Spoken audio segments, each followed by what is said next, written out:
தமிழ்நாட்டில் தமிழர்களால் உருவாக்கப்பட்ட கோயிலில் தமிழர்கள் வழிபடக்கூடிய கோயிலில் தமிழில் அர்ச்சனை செய்ய முடியாத நிலை 21ஆம் நூற்றாண்டில் இருக்குது. இல்லை, இதுக்கு ஒரு விஞ்ஞானம் இருக்குது இது பின்னாடி.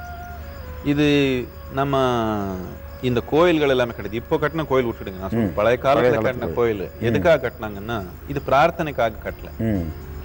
இப்போ இந்து கோயில்களில் யாரும் உங்களுக்கு போய் பிரார்த்தனை பண்ணிக்கணும், நீங்க அப்பீல் பண்ணிக்கணும், நீங்க காசு கொடுக்கணும் இப்படி யாரும் சொல்லலை. நீங்க போன கொஞ்ச நேரம் உட்காரணும்னு சொன்னாங்க. எதுக்குன்னு அது ஒரு சக்தி உருவமா உருவாக்குனாங்க. அந்த சிலையுடைய உருவம், அது கையில வச்சிருக்க முத்திரம், அது மந்திரம் உச்சரிச்சு எந்த ஒரு சக்தி உருவாக்குனாங்க, அந்த கர்ப்ப கிரகத்துடைய உருவு, இது எல்லாம் சேர்த்து, இது அகமசாஸ்திரம் சொல்லுவோம், இது எல்லாம் சேர்த்து ஒரு சக்தியான ஒரு சூழ்நிலை உருவாக்கணும்.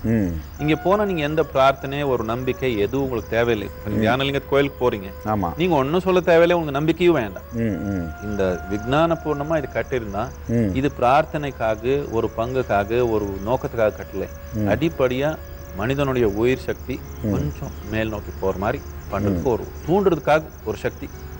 தானாவே யாராருக்கு தூண்டிக்க முடியாதோ அவர் எல்லாமே டெய்லி காலையில குளிச்சுட்டு போய் எங்க கொஞ்ச நேரம் உட்கார்ந்து அவருடைய சக்தியில ஒரு தூண்டுதல் உருவாக்கி அதுக்கப்புறம் அவருடைய தொழிலுக்கு போகணும் ஒரு சாம்பிரதாயம் உருவாக்கணும். இது ஒரு விஞ்ஞான பூர்ணமா உருவாக்குனது. அதுக்காக இந்த சன்ஸ்கிருத பாஷைன்றது இது பேச்சுக்காக உருவாக்குன பாஷை. இது இயற்கையில இந்த ஒரு தன்மை விஞ்ஞானத்துல இது இருக்குது. என்னன்னா எந்த ஒரு சத்தம் நாம் இந்த ஆசிலோஸ்கோப் இருக்குது, இந்த சவுண்ட் மெஷர் பண்றது, ஒலி, அதுல விட்டா அது ஒரு உருவம் கொடுக்குது. பிரதி ஒரு சத்தத்துக்கு ஒரு உருவம் இருக்கு. அதே விதமா பிரதி ஒரு உருவுக்கு ஒரு சத்தம் இருக்கு.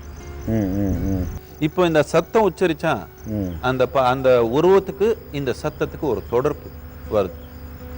அதே விதமா இந்த சத்தத்து மேல நாம ஒரு ஆழ்மை எடுத்தா அந்த உருவத்து மேலேயும் நாம ஆழ்மை எடுக்க முடியும். இந்த விஞ்ஞானத்தை அடிப்படையா இந்த சன்ஸ்கிருத பாஷை உருவாக்குனாங்க. இதுக்கு மந்திர யந்திர தந்திரான்னு சொல்லுவாங்க. மந்திரான ஒரு தூய்மையான சத்தம், யந்திரான்னா அதற்கு தொடர்பு வச்சிருக்கிற ஒரு உருவம். இந்த சத்தம் உருவம் ரெண்டு சேர்ந்து உபயோகப்படுத்துற ஒரு திறமைக்கு தந்திரான்னு சொல்லுவோம். இதனாலதான் மந்திரங்கள் மாற்றக்கூடாதுன்னு சொன்னது என்னதுக்குன்னா அது அந்த உருவத்துக்கு ஒத்து வர மாதிரி எந்த காலத்திலயும் அந்த சத்தங்கள் உருவாக்குனாங்க. இப்போ போய் ஏதோ ஒரு சமூக சூழ்நிலைக்காக நம்ம சத்தங்களே மாற்றி போட்டா அதுக்கு அந்த உருவத்துக்கு இதுக்கு தொடர்பே இருக்காது. இப்போ சமஸ்கிருதத்தில் வழிபட்ட நிலையை மாற்றி நாயன்மார்கள் தமிழிலே வழிபடலாம், அது தமிழுக்கு அந்த வலிமை இருக்கு, அந்த தெய்வீக சக்தி இருக்குன்னு சொல்லி பக்திக்காக பக்தி மார்க்கத்தில் போறவங்களுக்கு விஞ்ஞானத்தை பத்தி கவனம் கிடையாது. அவருடைய வளர்ச்சி முழுமையா அவருடைய உணர்ச்சி சக்தினாலேயே நடக்குது. முதல் காலத்துல எல்லாமே கோயில்கள் யோகிகள்னால உருவாக்கப்பட்டது. அப்போ விஞ்ஞான பூர்ணமா இருந்தது.